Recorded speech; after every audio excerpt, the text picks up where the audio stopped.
Good evening everyone. দেখো একটা সুন্দর একটা টমিকে দেখা যাচ্ছে, খুব সুন্দর লাগলো দেখে।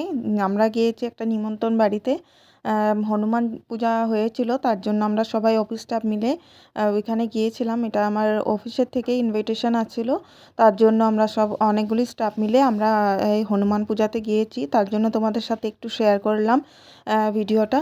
তো দেখো এখানে সুন্দর, এত সুন্দরভাবে হনুমান পূজা হয়েছে কি বলবো, খুব ভালো লাগলো এখানে। তো এখানে আমরা যখন গিয়েছি তখন মানে লাস্ট কীর্তন চলছিল, মানে মাত্র মানে শেষ হবে, তখনই গিয়েছিলাম। তখন বাজে প্রায় রাত 8টা।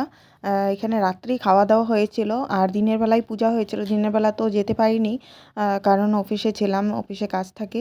তো অ্যাকচুয়ালি খাওয়ার নিমন্ত্রণ তো রাত্রে ছিল, তার জন্য এখানে রাত্রেবেলায় গিয়েছিলাম প্রসাদ খেতে।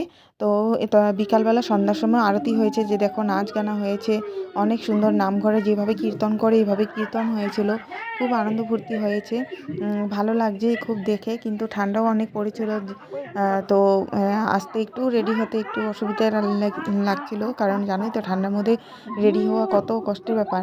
কিন্তু এই সময়ে তোমার ইনভিটেশনটা খুব বেশি থাকে, তাই না?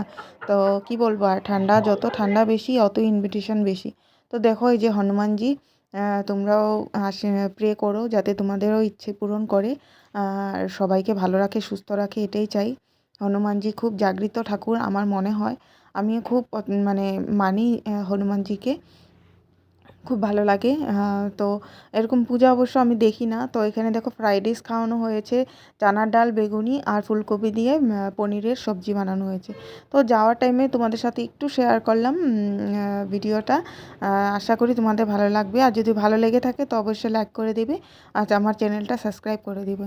তো বাই বাই, এখন পরে নেক্সট ভিডিওতে দেখা হবে।